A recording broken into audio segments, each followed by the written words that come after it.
Welcome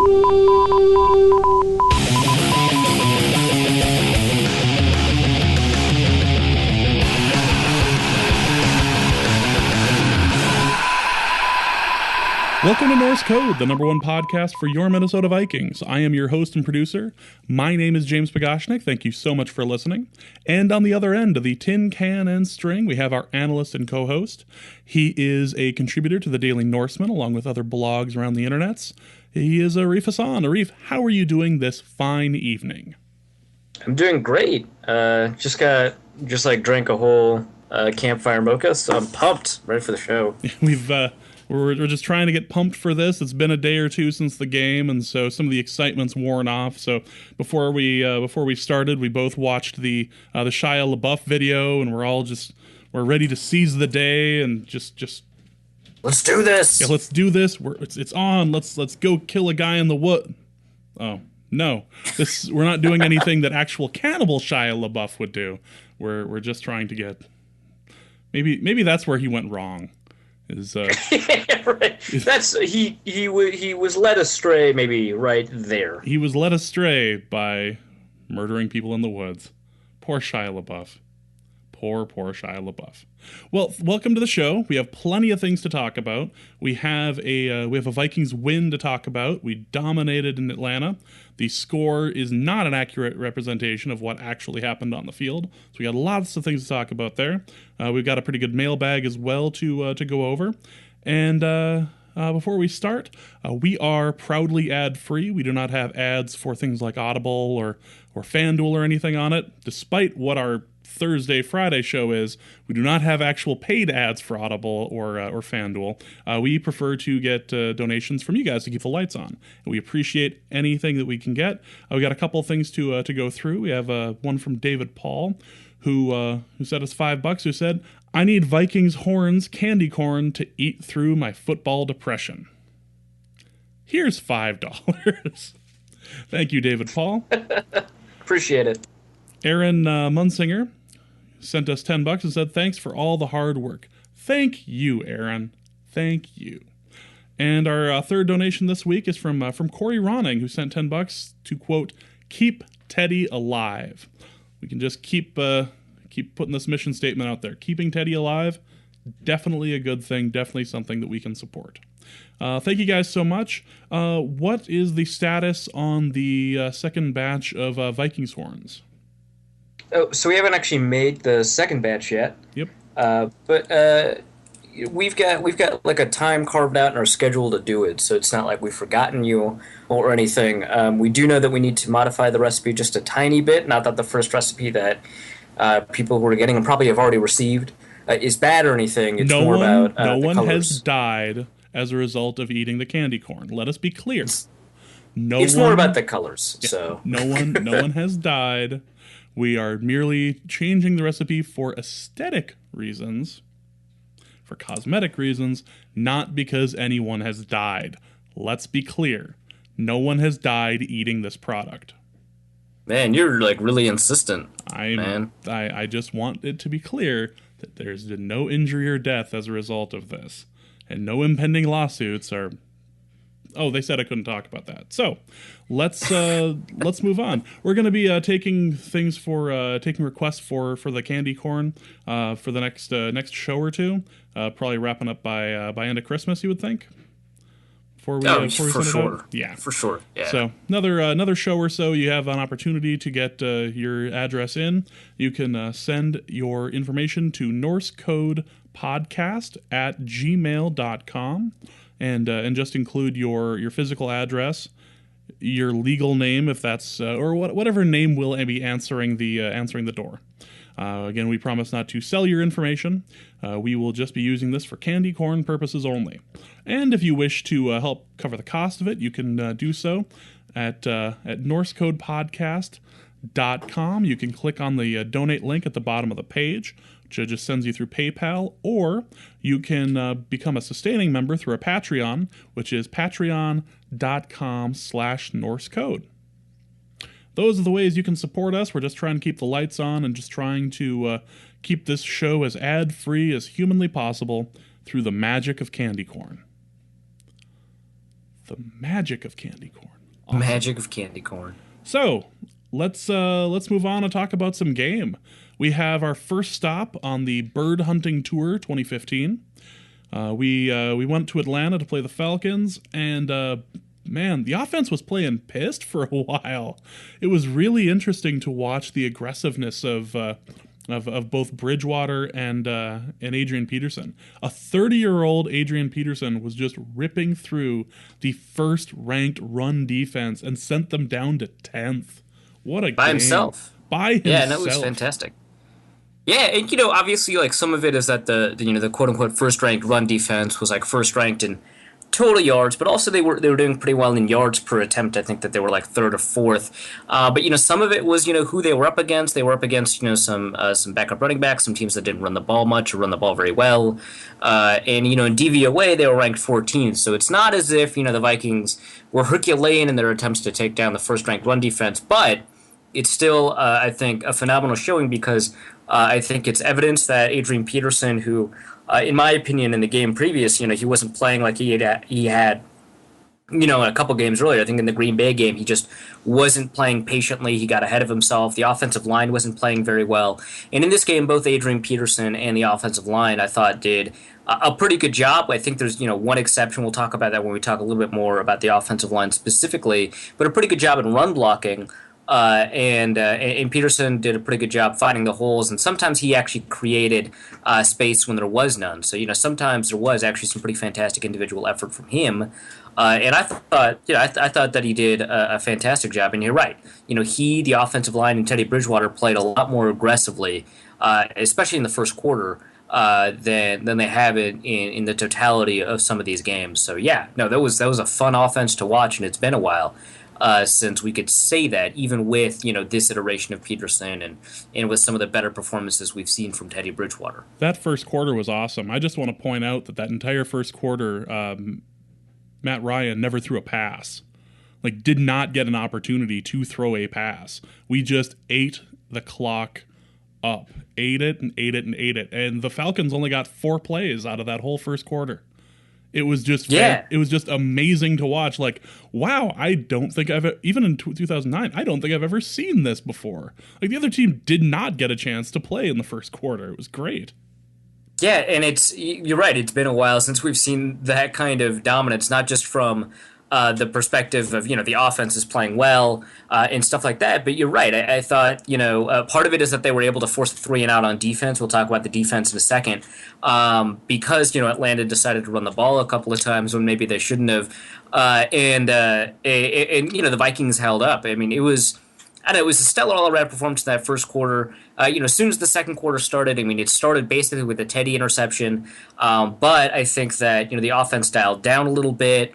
And some of it, I think, it kind of makes sense. The Vikings were ahead, but it kind of doesn't make sense because I kind of like Arizona's philosophy, and Bruce Arians has been very open about it, that it's not so much that they try to win by playing sort of normal game management games, but rather they try to be as aggressive as possible at all possible moments, try to score as many points as possible on offense, try to get as many turnovers as possible on defense, which means they don't play prevent defense, or they play ball control offense late in games when they're winning. And that's fun to watch. I think it's part of the reason that Arizona is showing up, I think, because if they don't take the foot off the pedal, they can't make lazy mistakes. And I would have liked to see more of that from the offense, but you're right. I think throughout the game they were a lot more aggressive than we're used to seeing. I thought, Teddy, he played, pretty well. Obviously, you have to talk about the interception. But I thought, Adrian, I thought that he put together holistically a very good game. And early on in the game, I thought, first run, he broke out a big run. This next couple of runs were like kind of meh. And so you were worried that this was going to be sort of a boom-bust game, which I hate that from running backs. I think that hurts the offense. But it wasn't. He was consistently good throughout the game, and that was really nice to see. Yeah, it was really amazing to watch this Adrian Peterson just go to town on them, especially after what had happened after last week. And there were reports that Adrian had a meeting with Zimmer about his carries and that he didn't have enough of them and that he felt that he was being underutilized. What do we know? Is that credible? Yeah, I'm not entirely sure. I know that Zimmer has said he's going to get more carries. I don't know if the reason is because he asked for more or anything like that. But I don't know. Like, I wouldn't mind seeing more Jerick McKinnon because I think that he's effective. I also wouldn't mind seeing more Matt Asiata because I think he is very effective, which is not something I think we're used to saying from a year ago. But yeah, it's. I can see why you give Adrian so many carries, and I can see, if he lobbies for that, I can see why you do that because he's kind of driving the offense forward. Which is not to say, that I think that first touchdown doesn't happen with a quarterback who is less than Teddy's level of quality. I think that first touchdown, it was a 1-yard run from Adrian Peterson, but Bridgewater did set it up with a bunch of really good completions and stuff like that. And so I think the offense is getting a good balance. Some of that might be because of Adrian's lobbying. I think that if a coach listens to a player, I think that it means that the coach is doing a pretty good job of being self-reflective. I think that it's not a case where players are dictating play, but rather that players are saying, hey, I've noticed something. I think that maybe selfishly I want more carries, but I also think that the offense could do a little bit more if we're more like this instead of this. And, if the offensive coordinator adjusts to that, I think that's a good sign. Just a little bit worried maybe about the number of runs on 1st and 10, but in this game, not a big problem because of how effective Adrian was. Yeah, definitely not a problem this game. This was one where he has consistently owned the Falcons. Like, it's not like it would be a complete surprise that he was going to run for 150 yards or something against the Falcons. He tends to whoop them pretty well. But I will say that I've obviously watched all the games this year, but it was interesting to note that it feels like in the last couple games, right around the middle of the third, maybe beginning of the third, that's usually when they end up breaking out Asiata and McKinnon for long stretches. Adrian ends up coming out, but it's usually not unless a drive goes 9, 10, 11 plays, and then Adrian comes out when they're in the red zone or something. But I guess my question is that have you noticed that as well, and is this something that you feel is being effective, especially for somebody who's complaining that he's not getting enough touches? There's something to be said about running backs getting into a rhythm, and Adrian certainly is one of those running backs that tends to get a little bit better as the game goes on and he gets more carries. I think we even have some research that backs that up. I'll see if I can find it, put it in the show notes. But there's something to be said about that, which is nice. But I do just think that, there's also value in changing the pace in terms of, what the defense can expect, the kind of running angles they expect to take, the kind of tendencies they try to exploit. If you can break those tendencies, if you can make them think that the running angles they're taking are wrong or bad, then I think that, there's also value in those change of paces. And, I wouldn't advocate it if I didn't think that McKinnon and Asiata were not genuinely good running backs, and they are. And I think, I was wrong about Asiata, losing weight this offseason. I thought it was a mistake because I thought he was really good in the role that he was in, and that role kind of required him to have a lot of weight. Now he's just a better all-around running back that's, very good at receiving, probably the best receiving back on the roster, also kind of weird to think about. And, Jerick McKinnon, he has showcased explosiveness in the limited carries that he's had, and it's nice because, he lacked explosiveness at the beginning of his rookie year. He's gained it back again, and in those limited carries, he's been doing really well. So I think that, throwing in those running backs on occasion from a series to a series, maybe don't have as much change between the running backs as you did in the first couple of games, especially that first game where Peterson was out for stretches at a time. But certainly I think that so long as Peterson gets the lion's share of carries, I kind of love the way that they're splitting up the carries that they have between the backs right now. It's interesting to watch anyway, and especially after watching it for this game, because they started mentioning, why is Adrian on the sidelines? Why is Adrian on the sidelines? He's tearing this team up. Why is he on the sidelines? I'm just sitting there just going, yeah, but are you seeing what Asiata and McKinnon are doing to them too? Like, it's not like it was that much of a downgrade for that moment. We were just trouncing their run defense. Anyway, let's talk about Teddy. Let's talk about Teddy. We talk about Teddy a lot on the show. He's definitely an important person on the show, and I feel like while this wasn't one of his statistically better games, this was a good example of the game manager part, where the idea is just not to screw it up, not to throw a bunch of really awful interceptions, or as Matt Schaub threw on Monday, a pick six. Sorry, as Matt Schaub has thrown every as Matt Schaub will throw forever. Oh, sunrise, sunset, but not throw a bunch of really bad picks or a bunch of bad mistakes. He threw the one interception, but what can we make out of this particular performance from Bridgewater? Yeah, well, I went through the first half of the All-22 on the offense, detailed perspective. I did the second half pretty quickly because I was running short on time. But, I mean, actually, Bridgewater was actually really efficient up until that interception, which, aside from that, how was the play, Mrs. Lincoln? So it's not like the interception doesn't matter, and I'll talk about that, in a second. But, I think that you take a look at his incompletions. The first incompletion he had was a throwaway because it was a busted screen pass. There's a lot of pressure. Adrian was the designed receiver on the play, and the Falcons blew it up. There's nothing you could do, so it was a smart throwaway. The second one was that massive drop from Adrian Peterson. I'm 80% sure that would have been a touchdown. Which, of course, now we're taking, more touchdowns away from Teddy's box score. Seems like this is a story we have every other week. And then the third incompletion was not an incompletion. It was because it was defensive pass interference. The Vikings got the yards. And so Teddy actually strung together, especially in the first quarter, just completion after completion after completion, with the only two marked incompletions of the box score not his fault. They were good decisions and accurate when they needed to be. Then you have the interception. I'll talk about that in a second. And then his next incompletions were defensive holding. Teddy did throw it a little bit late, but that could be a result of the defensive holding. Then there was a throwaway, and another throwaway as a result of pressure. So I think that, and Teddy leads the league in throwaways, and a lot of that has to do with the amount of pressure he's under. I did run the numbers a little bit, throwaways per attempt and throwaways per attempt under pressure. Teddy does tend to throw the ball away a little bit more under pressure than most quarterbacks. I think he ranks fourth or something in that metric. So it is a little bit, his conservative style of play. He's more likely to throw it away under pressure than most, but not that much more. And it's just the amount of pressure that he's under that we get, these throwaways. And it allows him to avoid sacks and interceptions, which he's actually pretty good at. The amount of times he takes a throwaway versus the amount of times he takes a sack or an interception under pressure. Those are very good numbers for him.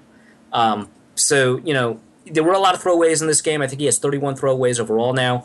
But I thought that he did a good job in this first half of avoiding things. Now, the interception, that was initially, when you take a look at the replay, especially from Ricardo Allen's viewpoint, it definitely looks like it's just an athletic play from the safety. And it is. He did a phenomenal job, reading that. He did a phenomenal job not biting like he did last week. The reason the Vikings, had that play in there, the way they designed the play was that Ricardo Allen would bite on the pump fake and Kyle Rudolph would be open. And Teddy kind of predetermined it, and he didn't check where the safety was before he threw it because the safety was acting differently than he had in the last couple of weeks. But I think the biggest reason for the interception is not Ricardo Allen's phenomenal play, which, again, great play. And it was not because Teddy pre-delegated the read, because sometimes quarterbacks are just going to do that. I think it was because of Teddy's footwork on the play. It was awful. I remember seeing it live and having a comment about it, and then, of course, the interception happens. And so, his footwork on the play was so bad that you saw it happen before he even got rid of the ball. And then, of course, he throws the interception, and it's some of the most awkward footwork I've ever seen him take under center. And that meant, that the ball was slightly inaccurate, but also just had a bad trajectory. It made it much easier to intercept. And so I think that was Teddy's fault, but I think that those kind of throws didn't show up throughout the game, and I thought that he did a pretty good job getting the ball onto the receiver. And there's a reason. I think he ranks second overall in Pro Football Focus's accuracy rating, which, gets rid of, drops, it gets rid of throwaways, gets rid of batted passes, and takes a look at, how often the quarterback hits the receiver. Now, some of that, of course, is, that he hasn't had quite the depth of target of some of these other, quarterbacks, but it's still, relevant because I think that, even over just the last couple of games, if you take a look at his accuracy rating, it's actually number one because Phillip Rivers is number two, and he had a bad couple of games. And so Teddy's just been an accurate quarterback, and, those interceptions, I don't want to call them fluky or freaky, but I think that he's had fewer interceptions dropped than most quarterbacks, and I think that he's had a couple of instances where interceptions were not his fault. Not that he's, playing spectacularly or anything this year, but I thought that he had a decent game. And I think that you're right that he played it from an efficiency game manager perspective. You always want to see some more explosive plays, and we even got a mailbag question about this from @44Foreman. That's John on Twitter. The underthrown interception. This is the question. The underthrown interception to Rudy changed how the Vikings called the offense and Teddy Bridgewater choices throughout the rest of the game. What are the ramifications? Was it important? I think that you're right, John, because this actually happened also after Rudolph dropped a pass against, was it Oakland? Or no, it was Green Bay, right? Yeah. Dropped a pass in the end zone. The play calling seemed to change pretty significantly, and Teddy dialed it back a little bit. I mean, you take a look at his average depth of target in the first quarter, which was, pretty far downfield. It was actually, like 8 or 9 yards downfield. And then after that, his average depth of target was much, much shorter. And I think it's because the Vikings are just a little bit more hesitant. My hope is that it's not that Teddy is dwelling on these mistakes, because if you play too conservative after an interception, I think that you could hurt your team. I think it's a little bit Norv Turner. But Teddy has been checking away from some of these deep shots because they're covered, and hopefully the offense isn't too responsive to these interceptions. Just because I think that the offense can be pretty efficient. Because I would take that first quarter Vikings offense any day. I mean that was some of the better offensive showing I've seen from the team, and you could put that offense up against almost any team in the league. And just a solid quarter of play. That's not enough to build on, but I think it showcases what can be there if the quarterback is comfortable, if the offensive line is holding up, and if the plays that are being called are responsive to what's happening on the field, which is everything that happens. So I think that you're right, John. I think that the underthrow interception was an issue that caused that had ramifications throughout the rest of the game, and I think that the offense is too responsive to that, not responsive enough to the offensive line play. But if they had played just like the first quarter, it would have been great. Yeah, watching the first quarter, I was just amazed. I was like, wow, this team could take on Carolina and Arizona. Like, this first quarter, everything was clicking so well. Like, wow, this is okay. And as long as those two teams were dumb enough to run it 3 times up the gut, then we'll be fine. We'll totally get a 3 and out out of that. It'll be great. Let's talk about Matt Khalil for a moment. Now, normally in this instance, if we're bringing him up in this part of the show, we are talking about what a useless human being he is, how he doesn't deserve to be wearing the purple, how we're all tired of him and his non-blocking antics. Dude played out of his mind this weekend. Wow. What was his What was his Pro Football Focus number? I think he was the top offensive player in Pro Football Focus for the Vikings, plus 3.9. If you take a look at the defense, there was one other player who played better. I bet you can't guess who. But he played really fantastically, and it was more sort of in the run game than it was in the passing game. We've mentioned a couple of times how sometimes Matt Khalil recently has shown up more in the run game than in the passing game, and that's kind of unusual given his profile. But it's not like he was bad in the passing game. He did give up a pretty significant hurry. Pro Football Focus marks him for 3 hurries.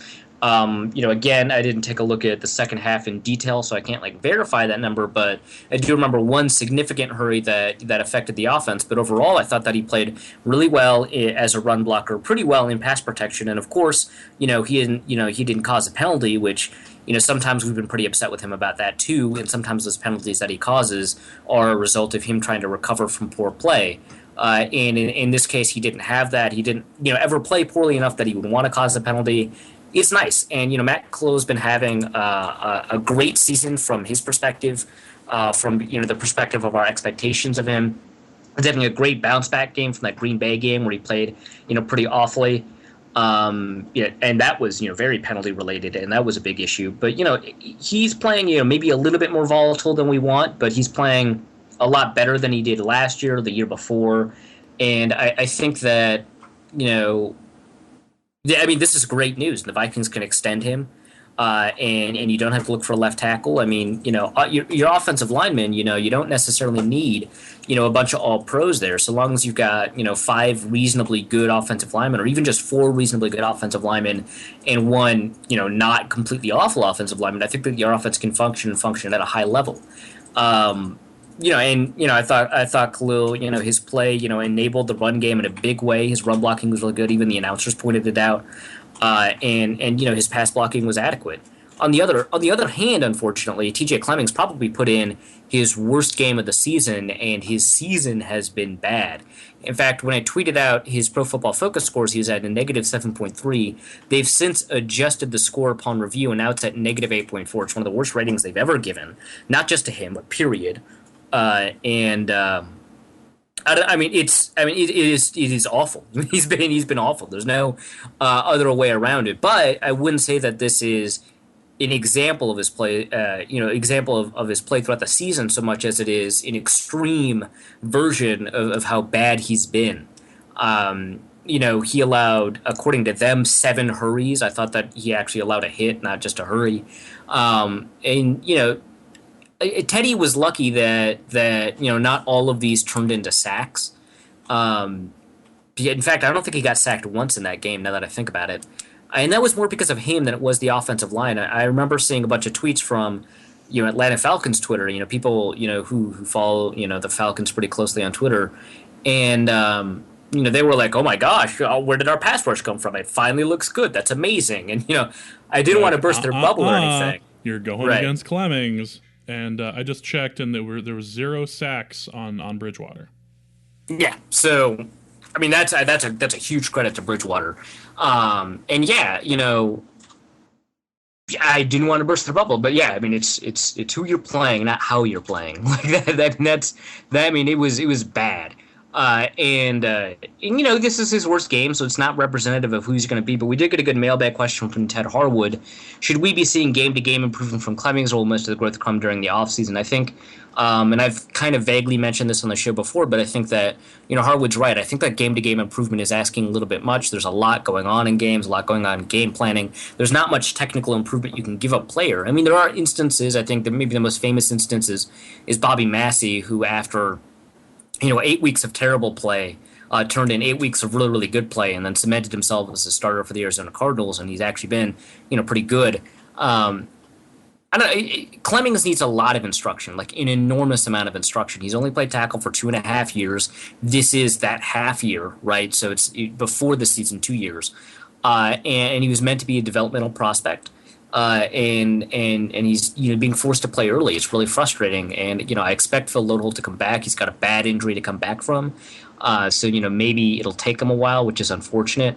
But yeah, I think that most of the improvement for Clemmings will happen in the offseason. The Vikings brought in a specialist just for Matt Khalil. I forgot his name. He's a fantastic offensive line coach, and obviously it worked because Matt Khalil's a lot better now. But they could do something very similar for Clemmings. I mean. There's a lot of people on the team who need maybe a little bit more basic offensive line, tutelage, and it's not because the team is awful or anything like that, but it's because they've got a lot of converts. You've got Clemmings, who's only played 2 years at offensive tackle. You've got Isom Fashon, who I think is on the practice squad right now. If not, I expect him to be invited back to camp anyway. Who's only played guard this year. Right, there's a lot of players that just don't have a lot of experience playing on the offensive line that need more basic tutelage from an NFL perspective, and I think that we're going to see massive growth from Clemmings in the offseason, and I expect it because he's shown massive growth over his time at Pitt. I mean, and he showed game-to-game improvement at Pitt, but there's more focus on technical instruction in college than there is in the NFL, so that's not a huge surprise. So let's move on to the wideouts. And the first thing I want to bring up is that amazing move that Stephon Diggs made in order to make the play, or in order to extend the play. I believe that was in the first half, where he caught the ball, looked like a normal receiver would have tried to get out of bounds immediately there, but he had the sense to stop, try to make a move, and keep it going. Just watching that, I'm just more and more impressed with this guy. Yeah, the taunting penalty that happened after one of those instances was really unfortunate. Yeah, that's the other part of that is the whole act like you've been there before thing. Right, and I thought that was like sort of ticky-tacky. I can understand why it was called. I'm not like upset with the refs for calling it, but that definitely seemed like a borderline thing. I mean, a lot of people spin the ball after a first down or anything like that, but this was too close to a player. Wasn't it his birthday? Can't you give one taunting penalty on your birthday? I'm just saying. Right. You probably should just get that. But yeah, no.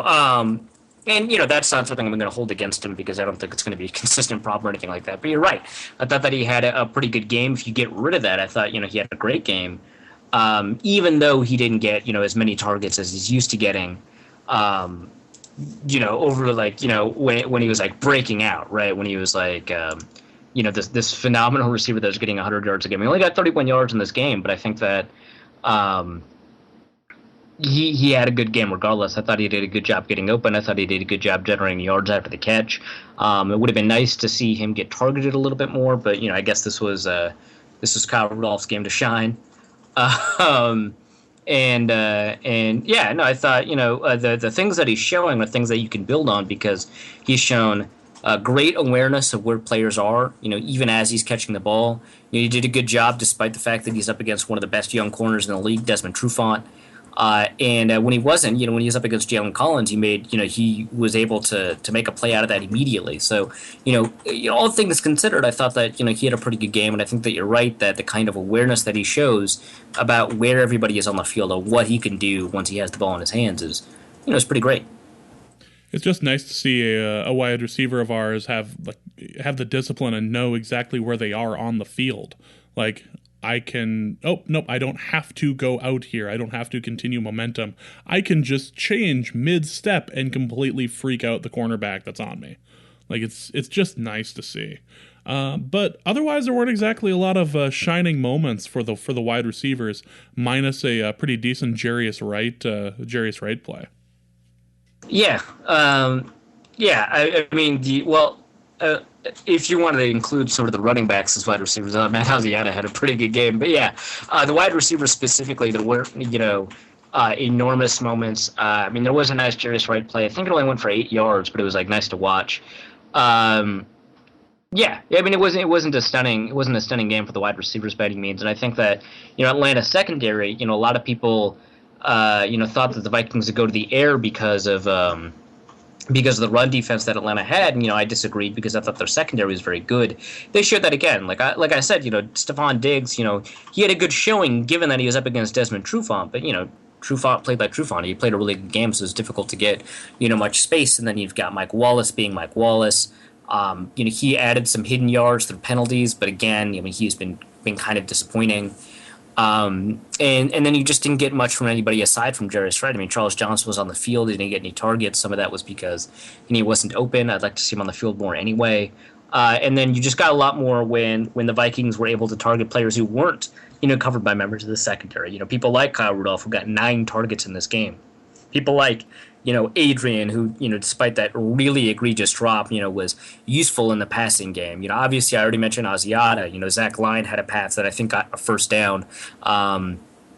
He also had a drop pass, so that's whatever. Rhett Ellison had a good reception. So the Vikings tried to avoid the secondary, which makes perfect sense given sort of the imbalance between the receivers that they have and the secondary that Atlanta has, despite what I think of their safeties, despite some issues they have at the third cornerback spot, because Alfred is good, Trufant is great, and they're kind of figuring out what to do with the nickel position, but it's not terrible or anything like that. One last thing before we move on to the defense, watching this game, it felt like it shouldn't have been this close. It felt like there were a lot of scoring opportunities that were there, but we just couldn't capitalize on. And it felt like that in the Green Bay game as well, where we had plenty of options, but we just couldn't put it away. We just couldn't nail it away. And if we want to hang with the top of the NFC, if we want to hang with the Panthers, and if we want to hang with the Cardinals, we really do have to start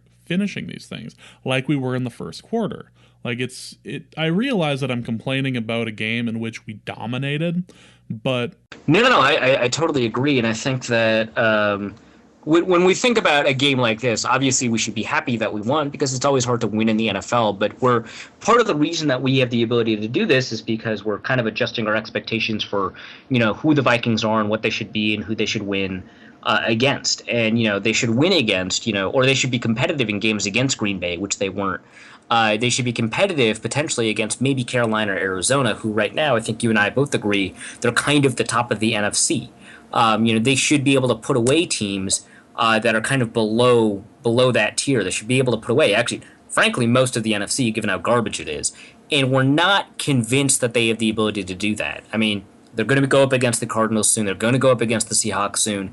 So we're going to see, how they respond to those kinds of challenges. But the fact that the Vikings could potentially, drop into the game to, like a team like Chicago that's playing better than they are, or playing better than, a lot of people expected, is still concerning, and some of that has to do with that converting the scoring chances that they have. There's that interception in the red zone. There's the previous game. There's the drop in the end zone. There's a couple of drops deep. There's a couple of misses deep and stuff like that. And I think that they're not taking advantage of the scoring chances that they do have. And a lot of times it turns into field goals. Some of those field goals, they miss. Right, and it's not like you should castigate Blair Wallace for missing a 51-yard field goal, except for the context that we have about him, which is that he's now kind of in a slump again, and so missing a 51-yard field goal for most kickers not an issue. For the Vikings, it's sacrificing what already limited chances that we have for a kicker who we now kind of we're unsure about. I agree that the Vikings. Some of that I think has to do with play calling. Some of that has to do with Teddy's a young quarterback and he's figuring out sort of what a compressed field looks like. Some of that is just weird mistakes. I mean, Adrian Peterson is I believe he's still leading the league in fumbles, and that's something you have to take care of because, that's something that, is going to kill a drive. And that's not something people are talking about a ton, but it's something that's, worthy of thinking about, right? And so, there's a lot of reasons that we're missing these chances. A lot of them sometimes are sacks or pressures, pressures that turn into throwaways. And so there's an air of maybe not unsustainability, but inconsistency about the Vikings offense that makes you wonder, whether or not they can convert these good looks into good scores.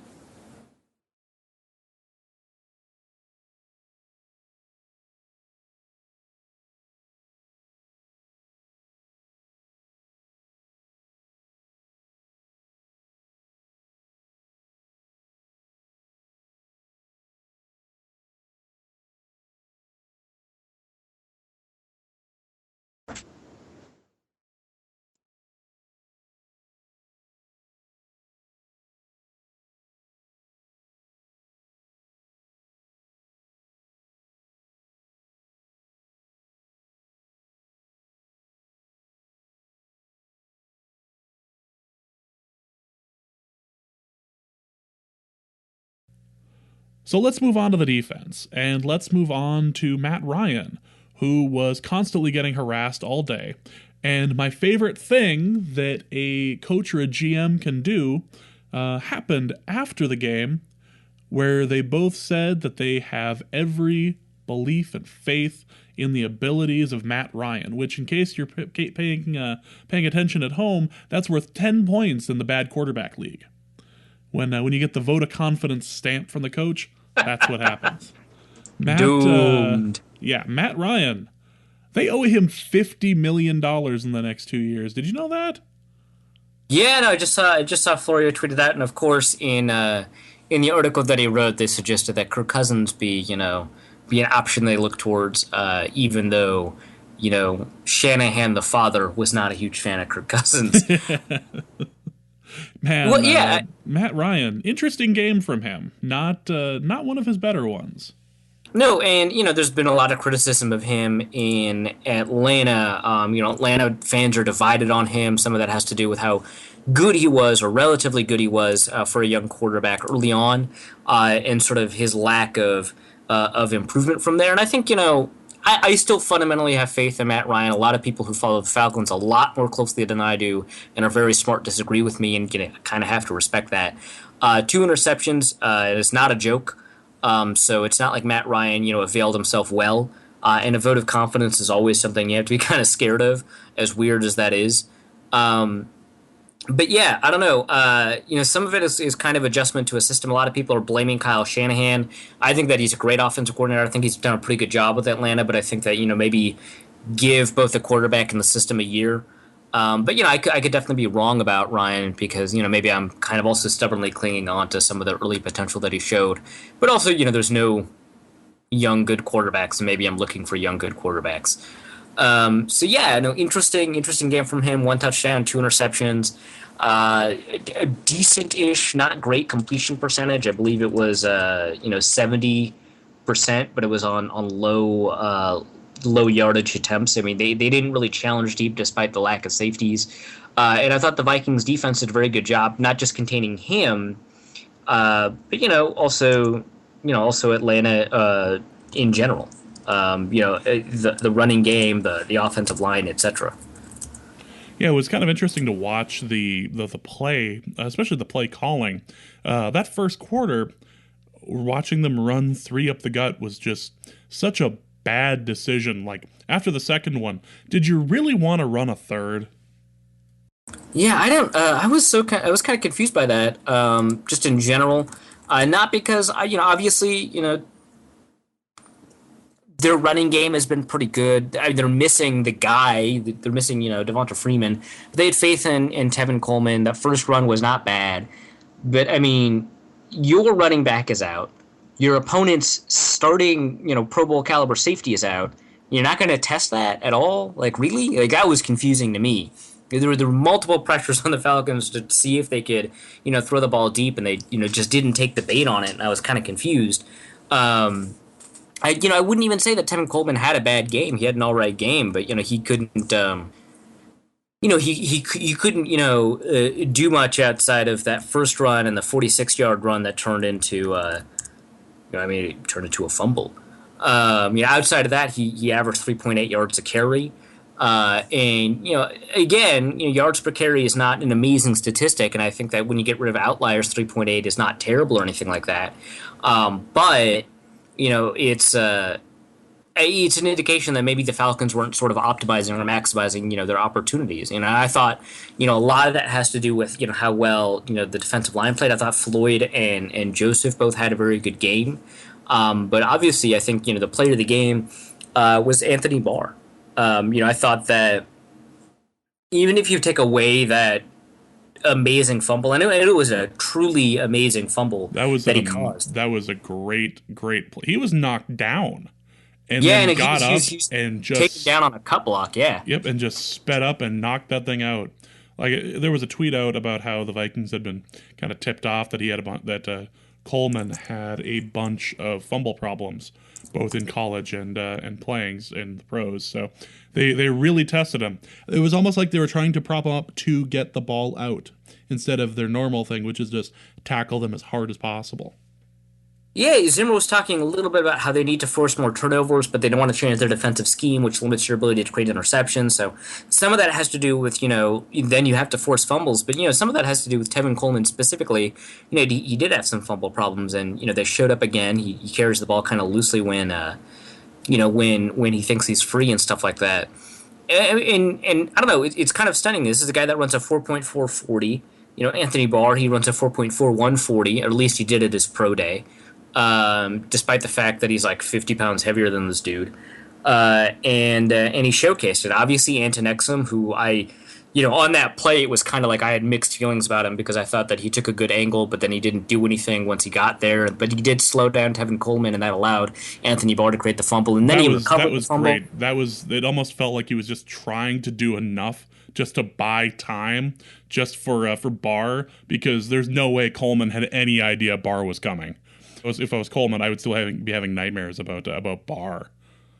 Yeah, I mean that's kind of a welcome to the NFL moment. I mean, most welcome to the NFL moments are giant hits from like pro athletes, but in this case, it's just like you're never safe. Like I think that's a lesson that Coleman learned from that. And yeah, I don't know. I mean, Barr showed off his freakish speed, despite the fact that again, 250 pounds.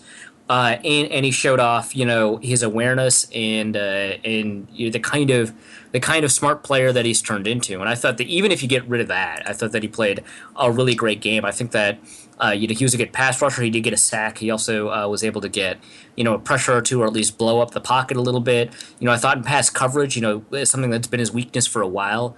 I thought that he played pretty well. He was targeted 5 times, allowed 3 receptions, but only for 36 yards. And one of them was just 22-yard Jacob Tamme. It's a one-time slip-up. And in run defense, I mean, he was great. You get rid of that fumble, and he still has a couple of stops. Tackles at or behind the line of scrimmage. He didn't miss a tackle, which has been kind of secretly a small problem for him, or it was last year.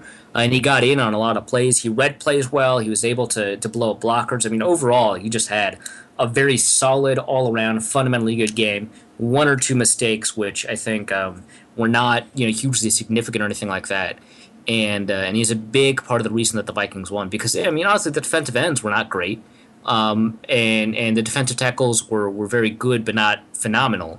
But Barr, I thought he played out of his mind. And we could even talk about the other two linebackers. I thought Eric Kendricks had a good game.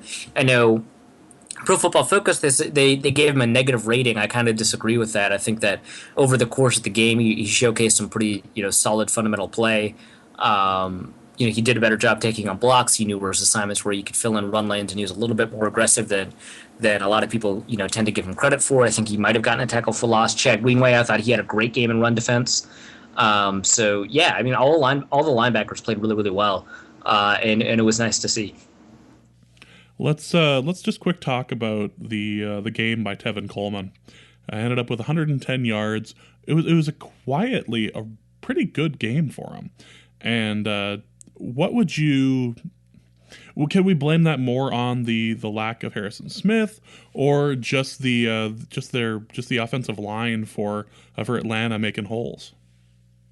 Yeah, some of that has to do with, the fact that he got 46 yards on one of the runs. But if you take that away, like I said, 3.8 yards a carry, which doesn't sound good. But, running backs, when you get rid of their outlier runs, they tend to average under 4 yards a carry. So 3.8 is not bad when you get rid of some of those outlier runs. And I think that I don't think that's actually an issue because, again, I think yards per attempt is not a phenomenal running back statistic. And I think that in this game, I think that he was able to find yards and get them, but I think he found them in situations that were not super helpful for the offense. I think that the Vikings' run defense, from like a success rate perspective, actually did a pretty good job. And I think, some of the issues in run defense happened from the defensive ends. I think that's kind of, Robinson, Griffin, and Hunter, who, again, I thought Hunter had a pretty good game, but, from a run defense perspective, there's stuff that he could have cleaned up.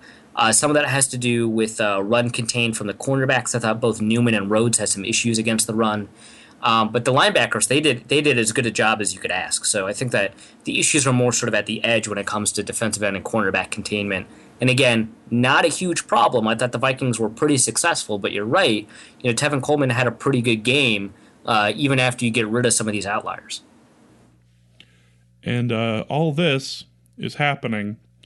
The great game by Barr is happening, even though he has a broken hand. Yeah, he's playing with one arm, man, and he's been playing like that for the past 3 games. I don't know. He's been putting together an all-pro season. I see, Judd and Kramer and Gessling tweet out, hey, he's putting together a career that, could give him an all-pro, and I think that's being a little too cautious. I think that he's playing well enough that he deserves all-pro consideration, certainly Pro Bowl consideration. And it's nice because you can take a look at the Vikings defense and say, hey, I think that this guy doesn't just deserve a Pro Bowl. I think that this guy deserves an all-pro. And you could say that about at least 3 positions. You could say that about Harrison Smith. You could say that about Anthony Barr. You could say that about Linval Joseph. You could say that, Sharif Floyd, when he's healthy, is playing at a Pro Bowl level. You could say, Everson Griffin is playing kind of at a Pro Bowl level. And this defense is just stacked with talent. And what's nice is, and this sometimes doesn't happen, I mean, I think Kansas City is a good example, is that all of the talent is playing cohesively to make sure that there's a good defense, not just a bunch of fantastic individual players. Trying to be better than the sum of the parts sort of thing. Like there's actually gelling going on here. Yeah, they play with each other instead of at the same time as each other. Yeah. So let's bring out the fact that this is a defense that was without Harrison Smith. Exum really did some work out there. We have a question from Racer K on Twitter who asks, which is the lesser of 2 evils, Sendejo or Exum? Yeah, I think that this isn't close. I thought Exum had a really good game. I think, and this actually ties in with the second mailbag question we got about Exum from Logan Reed. It was from an email. The question is: after seeing Anton Exum start on Sunday, coupled with your knowledge of him from college, training camp, preseason, do you feel he should be our starting free safety moving forward, and that Smith should move to a full time strong safety position? I've been kind of like back and forth about Harrison Smith's true position for a while. He was a free safety in college. He plays free safety pretty well. His issues as strong safety have a lot to do with the fact that he wasn't great at man-to-man coverage in college or in his early years in the NFL, and the fact that he took, pretty mediocre running angles in the NFL for a while. But I mean, he plays strong safety really well. I like his blitzing. He's much better in run defense than he used to be, and he's actually growing as a man coverage defender to being one of the better one-on-one man coverage safeties in the NFL, which is nice. So I don't know if I want to move Harrison Smith to strong safety because he is such a good free safety. But Anton Exum actually is he's a natural strong safety. I'd rather have him at strong safety than Harrison. So I actually would switch Logan's question, and it allows us to answer, I think, Racer K's question, because I think that Anton Exum can replace Sendeo at strong safety because of the kind of way that he plays. I think that it's not a lesser of two evils situation if we take a look at the way that Exum played in college. If we take a look at the way that Exum played in this game, I thought Exum had a pretty good game. I'm going to take a closer look at him on the All-22, maybe write an article about him even, because this is an intriguing question, I think, for Vikings fans, whether or not Exum deserves a shot in a situation where people are not injured, right? I thought Exum did well. I was going to say, this has article screen just all over it. Yeah, people obviously who follow me, you've known that I haven't written in, that many articles in a while, but I think this is a good opportunity to dig into some real analysis that's fairly new for the Vikings, because we haven't been able to dig into a game from a new player from the perspective of someone who's promising. Really, the only questions we've been able to ask for a while are: A, is Adrian Peterson actually bad? B, is Teddy Bridgewater actually good? And obviously that A question has already been answered. Adrian Peterson's not bad because the last 5 games he's had. Is Teddy Bridgewater actually good? And C, can we replace TJ Clemmings? I have no idea. And C is not answerable because I have no idea how good the players behind him are. So we finally have another question to answer, and I think it's an optimistic question, right? Because if the answer is no, then the Vikings it's status quo, and the Vikings have a pretty good defense with one weakness. But if the answer is yes, that's very optimistic, and it means that the Vikings defense could get even better. So yeah, for sure. So let's move on to Terrence Newman. When are quarterbacks going to realize that you should not throw near him when you're in the end zone? Yeah, it's kind of interesting. I thought Terrence Newman was having a pretty bad game. Then he gets that interception and kind of evens it all out. I mean, he was getting burned again by an old dude. First it was James Jones, and now it's, Roddy White. I thought it was kind of funny that, the Vikings were putting up an old head against all these old heads. And then, Newman, I think, made up for, his issues in coverage, early in the game, and then also made up for some of his run defense issues with, what I thought obviously was a game-changing and phenomenal interception. Don't throw at him in the end zone. In fact, it's actually probably better to throw at Anton Exum or Xavier Rhodes in the end zone than it is Terrence Newman, because this dude, I guess, makes plays when it counts. Yeah, good for him. He also had a good pass deflection, I think, when he was lined up against running back Teron Ward. So go Newman. So here's the question I want to ask about the game. And we could probably go on about this for a really long time, but did we beat the Falcons or did they beat themselves? Yeah, that's a good question. I think it's actually kind of Vikings fan, because there are a lot of instances where, we're watching the game and it doesn't necessarily feel like we're winning. Or, I think after this game, Vikings fans weren't as celebratory, as they usually are. And I think some of that has to do with the bitter taste left over from the Green Bay game. Some of it has to do with kind of expectations going in, which, by the way, I think the Falcons were favored by a point or something. So it's not like the Vikings were the favorites in this game or anything like that. But it's not that Vikings fans have gotten used to their success. It's so much that the Vikings fans have gotten wary of it. Like, when is the bottom going to fall out? Because, there's not a consistent level of strong offensive play that you can point to. The defense will still occasionally, make mistakes. And so it's not that it feels like a fake team, but it feels like, something could happen. And so it's difficult for us to be like, well, I mean, we crushed this game, even though you're right. I mean, the Vikings did kind of crush the game. I think that, the Atlanta Falcons, they did cause a lot of their own problems. But I think that the Vikings did a very good job regardless. I think that the Vikings did more to win the game than the Falcons did to lose the game because I thought, the Falcons defense played pretty well. I thought that the Falcons offense, Devin Coleman had some issues, but and the offensive line had some issues, but I thought that the Falcons were doing a pretty good job distributing the ball, and I thought that I thought that the Falcons, this level of play is not necessarily a bad level of play, but I thought that the Vikings did more to force wins. Like for example, the fumble by Anthony Barr is more phenomenal, move by Anthony Barr than it was a boneheaded move by Tevin Coleman. I thought that the interception by Terrence Newman was more about his individual level of play and savvy than it was a mistake by Matt Ryan, and on and on and on. I thought that Anthony Barr, for example, I thought he just played lights out, and it's very difficult for a good offensive team to overcome that level of play from a bunch of linebackers. So yeah, the Vikings won more than the Falcons lost. And I think they can take this home with them. And we remain kings in the North. We remain the number one team in the NFC North, ranked third, I believe, in the playoff rankings right now, at a whopping 92% chance that we make the playoffs. I like those odds. That's good. We're looking at some January football here, folks. Before we go to the mailbag, we have a story that sort of broke this last week about Michael Irvin and Cordero Patterson, and how there was this rumor that there was this Hall of Famer, this amazing wide receiver was going to be working with Patterson. Patterson turned it down, said he was going to work with his own people and work on getting better. Obviously, if he did work with his own people, he did not necessarily get much better. But it turned out this week that Michael Irvin has said that he was the person who was supposed to be working with Patterson. What do we? Yeah, he said that in a pregame this? Show. Yeah, that's odd.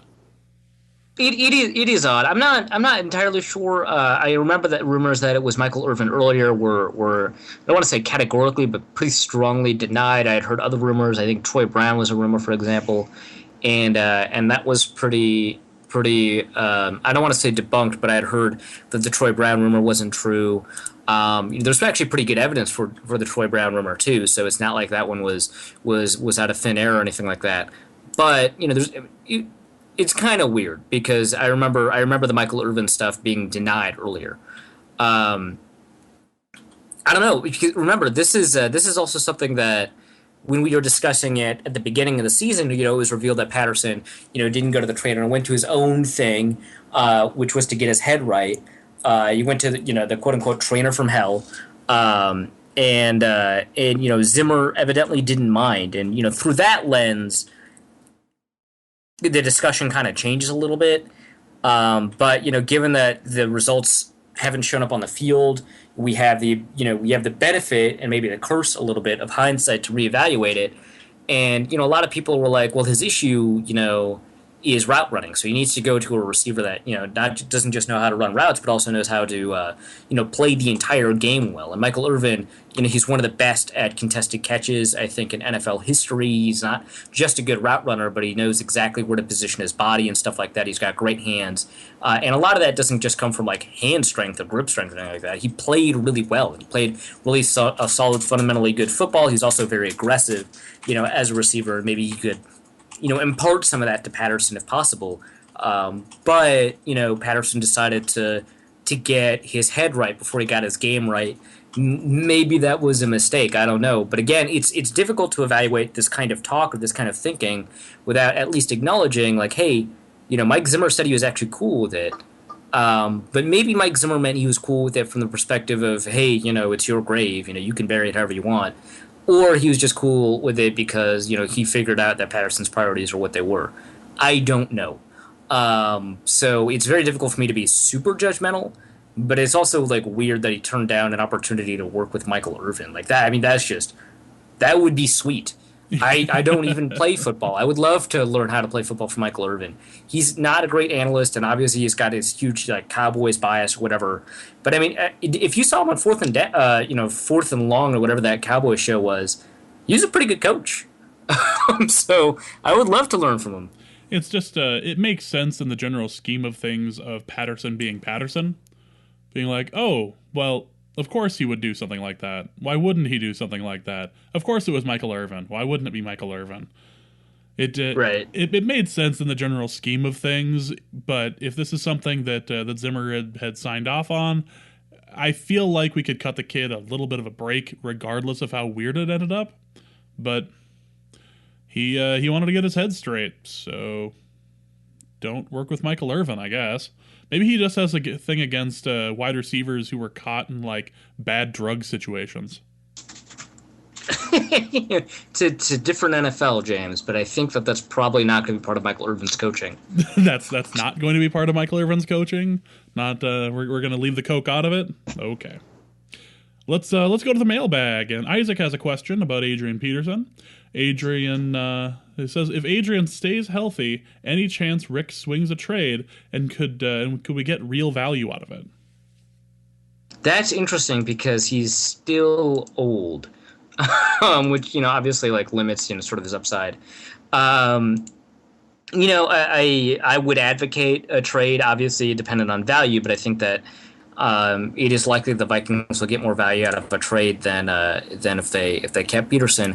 I, of course, said this during the offseason, and it seems like I was wrong because of how well Peterson is playing and how he seems to be the key to the offense and how maybe the Vikings wouldn't be winning as many games without Peterson. But again, half the games this year so far, he's actually been pretty mediocre. Not just, the first 5 games of the season, but also the Green Bay game. So it's not as if he's been, and I know he's leading the league in rushing, and I know he's got a good yards per attempt, and I know he's got a good percentage of breakaway plays and a good number of successful plays. So it's not as if, he's only been awful or only been good. I think that there's like a mix, but I think that he's been less of an asset than a lot of people think, despite the fact that he's leading the league in rushing yards. And so I think actually if the Vikings were able to get a second-round pick, which it sounds like they would have been able to, they should have gone for it. And I think that, Adrian is healthy and he's having a baller season, but I think they might not be able to get that because he's going to be turning 31. And so if they can get multiple mid-round picks, I would say yes, despite how well he's playing, despite the fact that, he's the best in the NFL and whatnot. Because, you take a look at Marshawn Lynch, right? He was maybe not the best, but he was like the second or third best behind like Le'Veon Bell and Jamal Charles maybe last year. And this year he's been injured, and when he hasn't been injured, he hasn't been that great. Running backs fall off a cliff, and they fall off a cliff fairly spectacularly. And so I think that they should advocate a trade. I don't think they would get a trade if they wanted to. I don't know. I don't see it happening, but I think that it's a good idea. Let's go to Logan, who asks, whatever happened to Scott Crichton? When we drafted him, the general opinion was that he would be a key piece of Zimmer's heavy defensive line rotation. When that didn't materialize, people thought, okay, well, I guess he was more raw than we thought. He needed to redshirt a year, basically, and then in 2015, he'd be used more. But here we are. He's still barely seeing the field and has been passed on the depth chart by another, quote, raw rookie. Has he been abducted by aliens? Is he playing more than I realized? What happened? Well, he isn't playing that often, but I think he's playing a lot more than like people are saying than people realize, right? He's played about 110, 115 snaps this year, and that unfortunately is about 1/6 of the number of snaps that the Vikings have had on defense. And so it's not as if he's playing a ton of snaps. Danielle Hunter's been playing twice as many snaps. But Scott Crichton is a rotational player whose strength is against the run. Danielle Hunter's a rotational player whose strength is against the pass.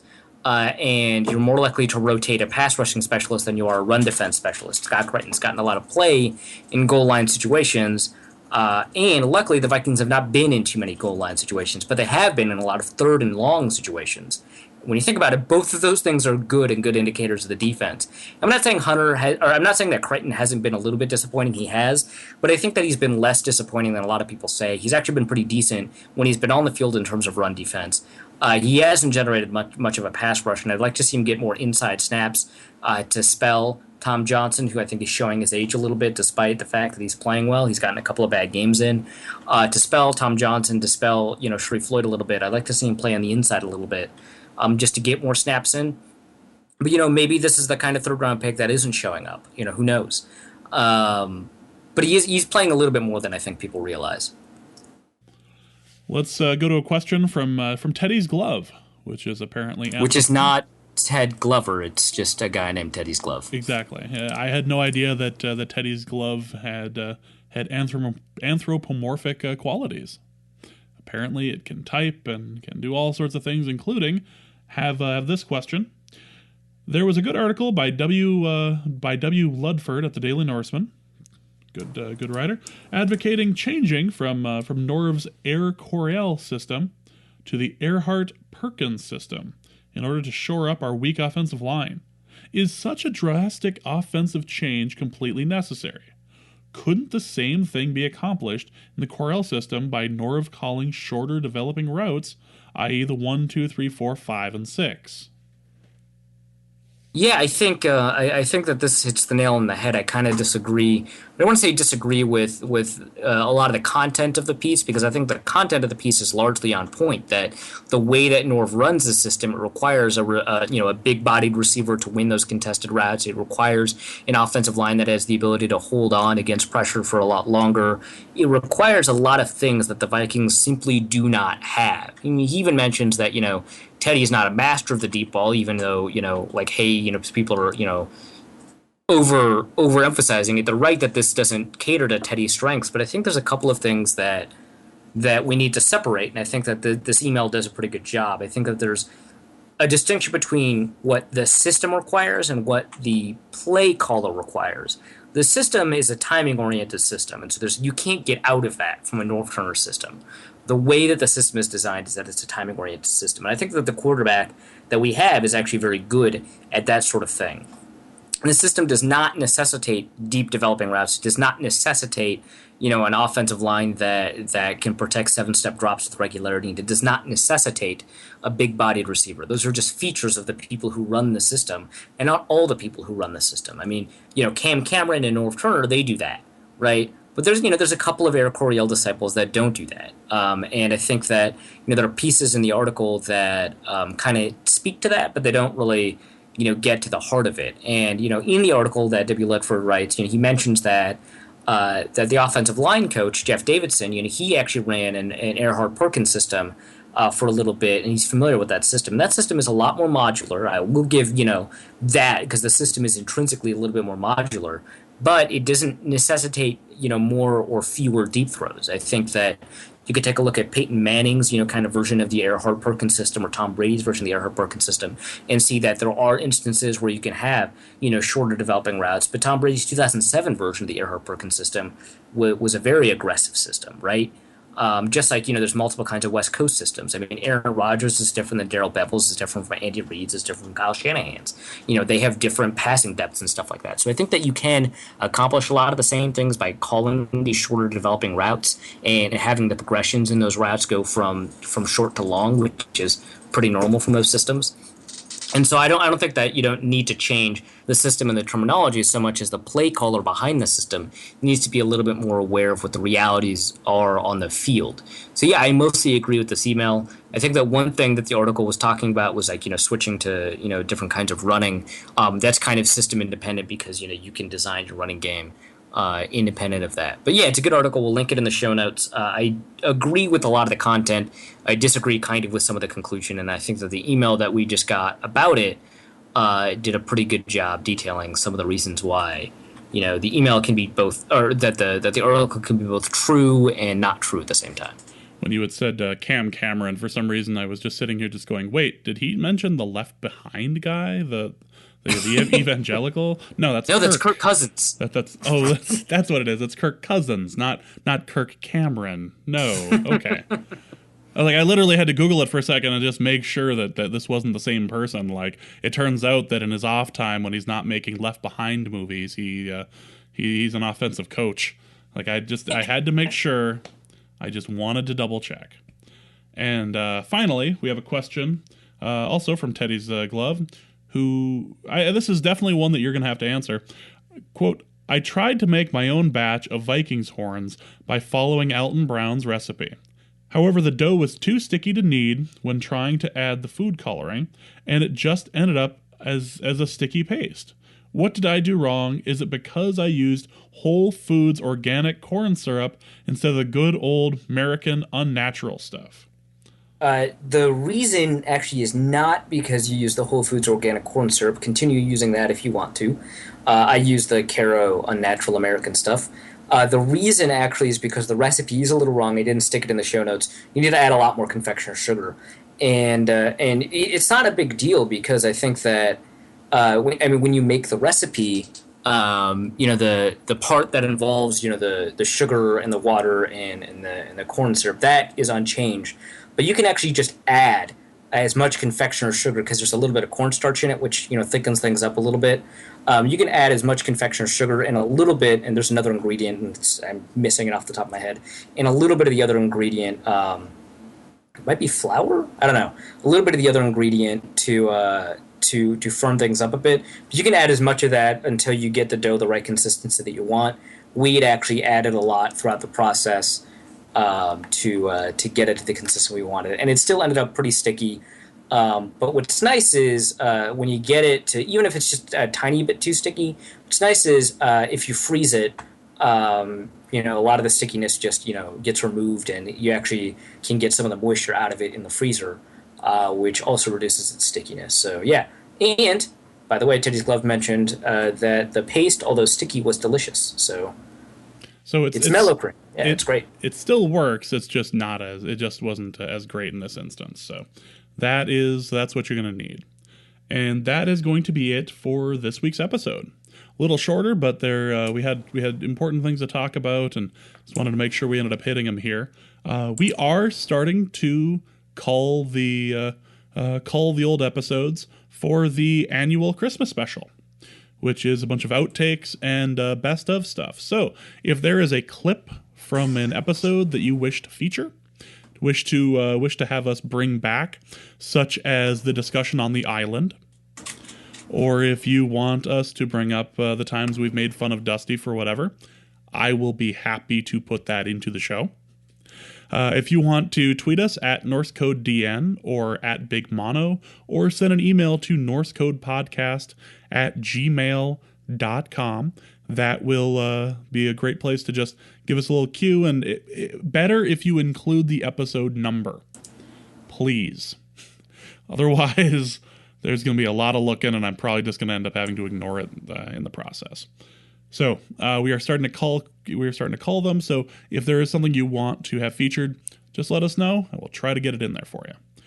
Anything to plug, Arif? Maybe we'll get that Anton Exum article up soon. Who knows? Who knows? It's a mystery. Huh? Next show, we're going to talk about the Seahawks game, which is convenient because it's the only team that Arif really cares about. I don't even think we actually need to bring a guest on. It'll be great. So, are you going to end up doing any appearances on Seattle radio?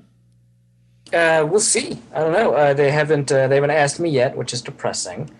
But I'm going to be asking one or two of them to show up on our show because like you said, got a lot of contacts in the Seahawks community. Yeah, it's amazing the number of contacts you have in the Seahawks community. Yeah, it's weird. I have no idea why. They're not offering to flip you or anything. No, not at all. Why would you suggest such a thing? Well, for Arif, who is followed on Twitter at Arifasan NFL, you can follow Dusty at Dusty O'Connell, myself at Big Mono. I also do the Norse Code Twitter account at NorseCodeDN. For Arif, for Dusty, my name is James, and our formula is this: keep Teddy alive. And we will see you on Friday. Norse Code is the official podcast of the Daily Norseman SB Nation blog and is produced with cooperation from Pompous Jerk Productions. Pompous Jerk Productions. Attitude with attitude. The opinions expressed in this podcast are solely those of their contributors and do not reflect official positions of the Minnesota Vikings, SB Nation, the Daily Norseman staff, or PJP. No information in this podcast should be construed as gambling advice. Please obey all local gaming laws. Our formula is this. We go out, we hit people in the mouth.